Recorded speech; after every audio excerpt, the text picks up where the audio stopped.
Ashama harka fuunee akkam jirtu daawwattoota keenya kabajamuun oduu keenyaadhaaf isiniif dhiyeessaa dursa matoota oduu isinitti hima. Mootummaan Itoophiyaa meeshaalee waraanaa konkolaataa 82tti fe'ee biyya ollaa irraa galchaa akka jiru saaxilame. Gujii Bahaa Ona Gooroo Doolaatti namoonni 23 ol sababa hongee fi beelaatiin lubbuu dhabaniiru. Waldaan Hakiimota Oromiyaa kibba Oromiyaatti imaluun lammiilee hongeen miidhamaniif tajaajila wal'aansaa bilisaan laatu beeksise. Hongee Oromiyaa godinaalee adda addaatti mudateen barattoonni 5,000 ol barnoota addaan kutuu fi manneen barnootaa 18 cufamuun ibsame. Haalli Oromiyaa keessaa akkaan yaaddessaa ta'uu fi marii araaraatiin xumura argatu akka qabu ministeerri haajaa alaa Ameerikaa dubbataniiru. Kunneen matoota oduu turanii amma gara bal'ina oduutti dabarra. Mootummaan Itoophiyaa meeshaalee waraanaa konkolaataa 82tti fe'ee biyya ollaa irraa galchaa akka jiru saaxilame. Humna waraanaan aangoo dheereffachuu kan akeekkate humni biltsiginnaa mootummaadha ofiin jedhu meeshaalee waraanaa karaa Jibuutii galchaa jiraachuun saaxilame. Yeroo ammaa kana meeshaaleen waraanaa konkolaattota 82 gadaa tiraanispoorterii fi MTS jedhamanitti fe'aman poolisii federaalaatiin marsamee tikfamaa biyya ollaa Jibuutii irraa ka'ee naannoo Affaar Samaraa qaxxaamuree Loogiyaa bakka jedhamu gahuun barameera. Meeshaaleen lolaa kunneen gara jiddu galeessa biyyattiitti geeffamaa kan jiran yoo ta'u, akeekni isaatis sirna faashistii biltsiginnaa ofiin jedhu kan haleellaa woboo dandamachuu dadhabee fi dhiibbaa kallattii adda addaatiin barcumni isaa raafame afaan qawweetiin aangoo irra tursuu ta'uu gabaasni arganne ni addeessa. Godina Gujii Bahaa Ona Gooroo Doolaatti namoonni 23 ol sababa hongee fi beelaatiin lubbuu dhabaniiru. Godina Gujii Bahaa gandeen baadiyyaa Ona Gooroo Doolaa fi ollaa Oolichaa irraa namoonni hedduun sababa hongee fi beelaan miidhaman sababa gargaarsaaf erga iddoo tokkotti walitti qabamanii waggaa 2 ta'us hamma yoonaatti furmaata waakkatamuun lubbuun gaaga'amuun irratti argamu. Iddoo maqaa gargaarsaatiin qubsiifaman kanattis dhugaan haala keessa jiranii addunyaa irraa dhokfamee rakkataa turuu kan himan maanguddoon jiraataa naannichaa uummanni gargaarsa tokkollee dhabuurraa hojii humnaa hojjechuun lubbuu ofii tursaa jiraachuu dubbatani. Rakkoon kun hamma yoonaatti furmaata waakkatamuu fi hongeenis dheeratee uummanni dadhabuurraa hanga ammaatti lubbuun namoota 23 olii sababa beelaatiin darbuu fi namoonni hedduun gaggabanii erga gara buufata fayyaa geeffamanii du'aa jiru jedhan maddeen. Oduu itti aanutti yoo dabarru, Waldaan Hakiimota Oromiyaa kibba Oromiyaatti imaluun lammiilee hongeen miidhamaniif tajaajila wal'aansaa bilisaan laatu beeksise. Waldaan kun deeggarsa maallaqaa waldaa ogeeyyii fayyaa Oromoo addunyaa fi ogeeyyii fayyaa Oromoo biyya Ameerikaa jiraatan irraa argameen torban darbe kana keessa oolota godina Booranaa bakka Dhaas, Dubluk, Dirree fi Mooyyalee keessa naanna'uun namoota 800 caalaniif tajaajila fayyaa bilisaa kennee jira. Tuutni Hakiimotaa miseensota waldaa Hakiimota Oromiyaa 11 of keessaa qabu kun guyyaatti namoota 360 yaalaa jiraachuu kan himan pirezidaantiin waldichaa Dr. Balaayiinataa naannoo hongeen miidhetti hanqinni nyaataa daa'imman, hawwan ulfaa fi maanguddoota haala ulfaataadhaan miidhuu fi dhibeewwan garaagaraaf saaxiluu hubachiisan. Dhibeewwan yeroo beelaa fi hongee hanqina nyaataan wal qabatan kan bifa weeraraan ka'anii fi dhibeewwan daddarboon hawaasa miidhaaf saaxiluu akka danda'anii fi xiyyeeffannaa akka barbaadanis dabaluudhaan addeessaniiru. Bu'uureessitoota waldaa Hakiimota Oromiyaa keessaa tokko kan ta'an Dr. Nuuraddiin Lukee gama isaaniitiin beelli hanqina nyaataa waan fiduuf keessumaa daa'imman waggaa 2 gadii irratti rakkoo dagaagina sammuu hordofsiisuun dandeettii hubannoo fi kalaqa daa'immanii irratti dhiibbaa akka qabu ibsaniiru. Hawwan ulfaa fi daa'imman garaa jirtu maanguddoota dhibee yeroo dheeraa qabanis hanqinni nyaataa beela hordofee dhufu miidhaa fayyaa jabduuf akka saaxilu himan Dr. Nuuraddiin.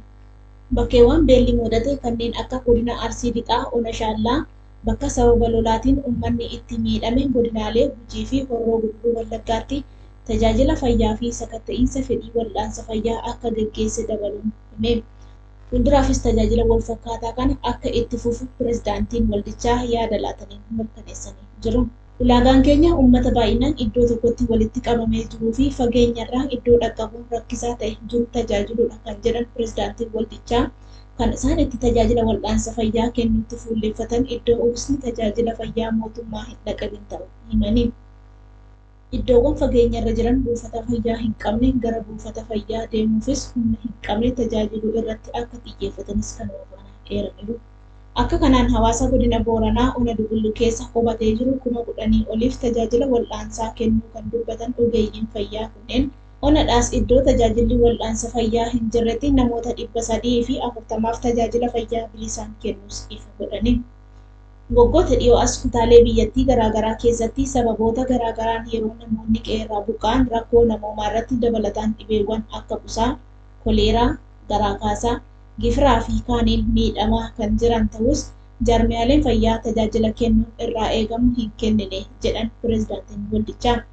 Kanaaf hawaasni keenya biyya alaa fi biyya keessa jiraatu waldaa haakimoota Oromiyaa dabalatee jaarmiyaalee fayyaa hunda cinaa dhaabbatanii tumsuu qabu jechuun dhaammatanii.